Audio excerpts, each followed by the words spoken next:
term, you need to come out to Midland right away. And I get to go back to D.C. on a flight later today with some oil on my boots as proof here that we did Midland right today.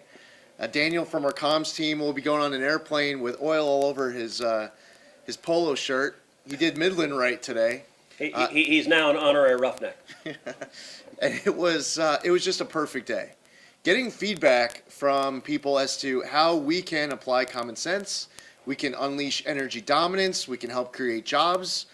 This is what the Trump mandate was about. It was about unleashing energy dominance. It was about applying common sense and dealing with what were top economic priorities. A lot of Americans who maybe didn't even vote Republican in the past, they decided there were issues that were impacting their family, their community, their country that transcended their loyalties, partisanship, and maybe a party affiliation from the past. And they wanted to give President Trump an opportunity. And President Trump assembled a cabinet.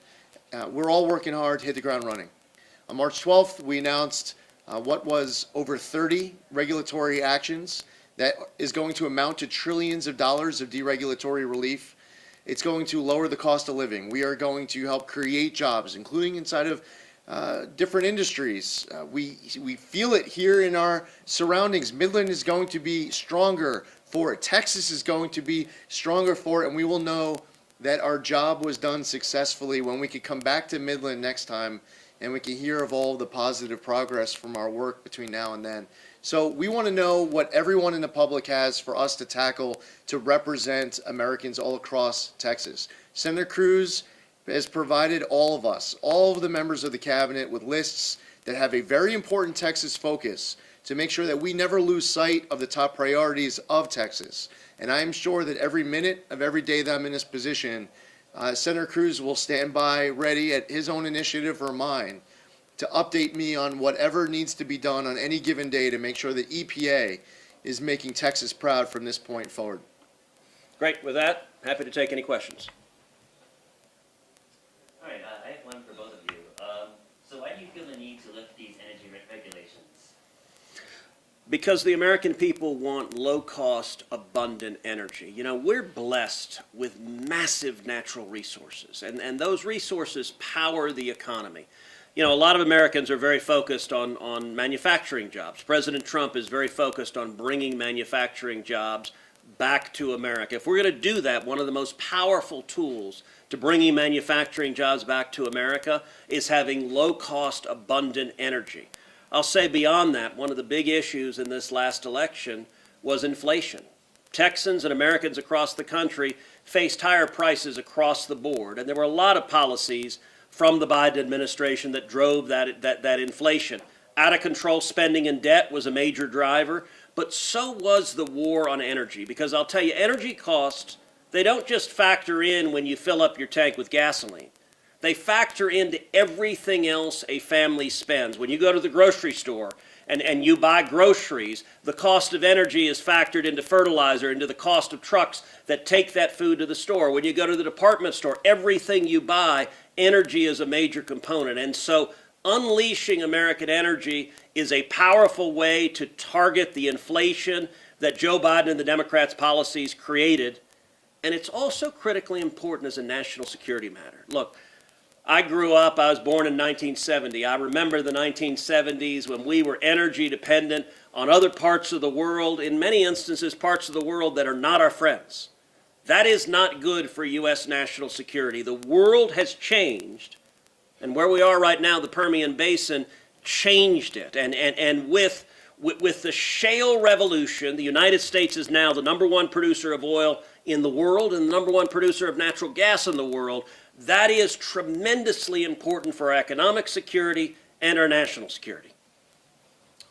At EPA, under President Trump, we believe that we can both protect the environment and grow the economy. This isn't a choice. Unfortunately, what we inherited was a bit of a mess from decisions made to purposefully strangulate the economy. We need more baseload power in this country. And regulations like, for example, what's called the Clean Power Plan 2.0. Why do we have a Clean Power Plan 2.0? It was designed to get rid of industries across the board. And there are a whole lot of states that, number one, if confirmed, you need to get rid of this regulation right away. And it's not some senator speaking on behalf of, just their own personal opinion, their own staff work. It's something that maybe 30% of their state agrees with. They are hearing from all across their entire state, we need more baseload power. We can't put these plants out of work. We can't get rid of these jobs. We need to become the AI capital of the world. These are the demands of the American people. When we act, and to answer your question, why are we taking these regulatory actions? It's because the American people are demanding it. They want us to unleash energy dominance, and this is a very important ingredient in order to accomplish that. Senator Cruz, Yeah. how does Trump's administration declaration of the national energy emergency, how does that influence your legislative priorities for Texas's energy sector? Well, it is a major priority. Congress right now, we're working on what's called budget reconciliation, which is a bill that is going to take on a number of priorities, including securing the border, including rebuilding the military, including extending the 2017 Trump tax cuts, and including energy, unleashing American energy. The president has created an energy dominance council. Lee serves on it. Doug Burgum serves on it. Chris Wright serves on it. And they are focused on, across government, aligning our policies so that we maximize America's leadership when it comes to energy. Listen, I've spent 13 years in the Senate as the leading defender of oil and gas in the United States Senate. I came from the oil and gas industry. When I was a kid growing up in Houston, my parents founded and owned a small seismic data processing company. My first job at age 8 was working as a computer operator in a seismic data processing company. I've seen the energy industry my whole life. I love the energy industry. And it is an industry that drives the economy, but it's also an industry that defines Texas, who we are. I spend a lot of time out here in Midland, Odessa, because I love the people of West Texas, and I think the entrepreneurial spirit here is unlike any place on the planet. Yeah. Administrator Zeldin, Yeah. under your leadership, how is the EPA balancing energy growth with environmental protection? As soon as President Trump was sworn in, he gave us 30 days to remove all the hazardous material in our phase 1 effort in the LA wildfire response. Now, the initial reaction was, that's impossible. That was something that was going to take months. Maybe you'd be able to get it done by the summer. You're not going to get it done in 30 days. Well, EPA got the executive order from the president, and we responded, and we ramped up our efforts. Over 1,500 workers on site. We had over 13,000 properties to work through, and we got the job done in under 30 days. I'm traveling on Tuesday. I'll be on the border near Tijuana in Southern California, where you have raw sewage coming into our country. It's been going on for decades, and we are motivated to develop and implement a plan that ends it for good. I had a decision to make a couple weeks ago where we increased water quality across 34 miles of the Delaware River Basin in southeast Pennsylvania and into Delaware. These decisions that we are taking are balancing, protecting the environment, and growing the economy. And when you talk about regulations, your first thought is, oh my gosh, if you're looking at a regulation, that must somehow automatically be bad for the environment. Well, we believe in something called cooperative federalism. We believe in working with the states. The Biden EPA was rejecting state implementation plans all across the entire country. We believe in empowering states so that they are able to do more to protect the environment, not less. We shouldn't be rejecting the state implementation plans. We shouldn't be replacing them with a one-size-fits-all federal implementation plan. And that gets to one of the regulations we announced. Some of these states want to do prescribed burns because they see what happened in LA and they don't want that to happen inside of their state. Well, you know what? They need regulatory relief in order to be able to do those prescribed burns. 2 of the regulations we announced on March 12th are helping states do prescribed burns. So when you see an announcement come out from the EPA like you did on March 12th, it's really important to understand what it is that we are seeking to accomplish. And one of the more embarrassing examples that we witnessed from one member of the media, there was somebody who was, I guess, like the chief climate scientist at CNN. he saw us put out a press release about Quado BC, and he said, in criticizing the EPA, that we were rushing to put out so many press releases that we even have typos, that we didn't even replace placeholders. Like, look at this press release where it said 0000 BC.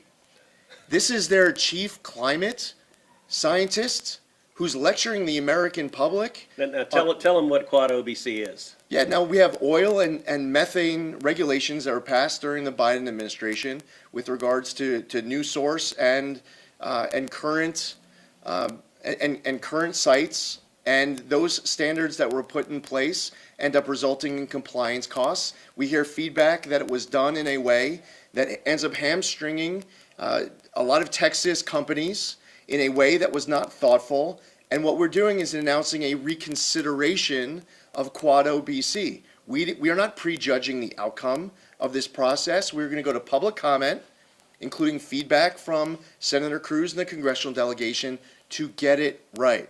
So what might be to the CNN chief climate scientist 000 BC, and it doesn't mean anything else, but it must be bad because the Trump EPA announced it, is actually something that we put forward to respond to the concerns of Senator Cruz and people in Texas who want to make sure that we have the right policies in place. Again, not prejudging outcome, have a public comment period, and make a thoughtful decision.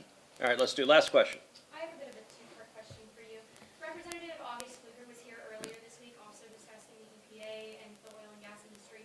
My first question is, what makes today's roundtable different from what he did earlier this week? And second, what are you doing to work with August Fluker to kind of show a united front for the oil and gas industry? Look, August is a good friend. He and I work together on a great many matters, and each of us is working to represent Texas and to bring in decision makers, and it is valuable.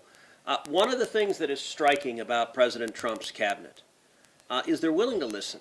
They're willing to listen to the American people. You know, today, this is the first time in history an EPA administrator has been out to the Permian Basin. Last month, I brought the Secretary of Agriculture, Brooke Rollins, down to the Rio Grande Valley.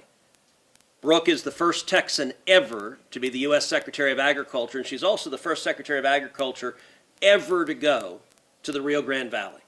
And Brooke did the same thing Lee did. She sat down in South Texas. We sat down with farmers and ranchers in South Texas so she can hear directly from people on the ground. And in fact, coming out of that roundtable is very focused on fighting for water for South Texas ranchers. Mexico has a water treaty that they are violating, the Treaty of 1944, and I'm working hand in hand with President Trump and Secretary Rollins and Secretary Rubio to get Mexico to provide that water.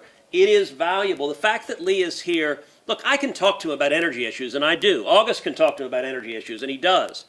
But it is valuable for leaders to hear directly from the men and women on the ground who are actually drilling the wells, who are producing the energy, and who are facing the challenges in a very real sense. And it's part of why on these roundtables I deliberately try to keep my mouth shut and let the folks there speak and have a conversation. That is really valuable. Listen, the EPA has an unbelievably important mission, a mission to ensure clean air and clean water. All of us want clean air and clean water. The last I checked, every one of us breathes. Every one of us drinks water, and we'd like our kids and grandkids to be able to drink water without glowing in the dark at night. And so the EPA has an important mission to protect clean air and clean water. What the EPA's job is not is to be a bunch of crazy zealots that are trying to shut down energy production, shut down factories, shut down jobs. And so many Texans are frustrated that you have Washington zealots that are destroying jobs in Texas. And I think it is incredibly refreshing to have, number one, a President Donald Trump who is dedicated to fighting for jobs and fighting for working men and women. And I'll say, by the way, the most consequential political shift of the last decade is the Republican Party has become a blue-collar party. You want to know who I'm fighting for every day? It's the roughnecks who are out on that rig. It's the men and women here who are working, who are washing dishes and who are serving tables, and it's the cops and firefighters and everyone with calluses on their hands. That's who I'm fighting for, and it is incredibly refreshing to have an EPA administrator who is committed. They're going to make sure the air is clean and the water's clean, but they're not coming in with an attitude that it's our job just to shut down every job we can and destroy people's livelihoods. There's a common sense that has come back to the Trump administration and back to the EPA that I think Texans are very relieved. And Lee, I'll give you the last word. Yeah. President Trump, he earned a mandate from the American people last November, and that Trump mandate ended up resulting in us, while fulfilling our core mission, protecting human health and the environment, to ensure that we're powering the great American comeback. And for us, as Senator Cruz just said, clean air, land, and water for all Americans. President Trump talks about that often as well. Unleashing energy dominance, cooperative federalism and permitting reform, making America the AI capital of the world, and bringing back American auto jobs, which is also a big priority for a lot of parts of this country as well. There's a lot that the EPA can do to make everyone here in Texas proud. It is our commitment at the EPA all day, every day, with every ounce of our energy. It's something that will keep us up at night to figure out any way possible to make Senator Cruz proud, to make all of you tuning in proud, and to make sure that Texas feels like their voice is well represented in our nation's capital. Excellent. Thank you, guys.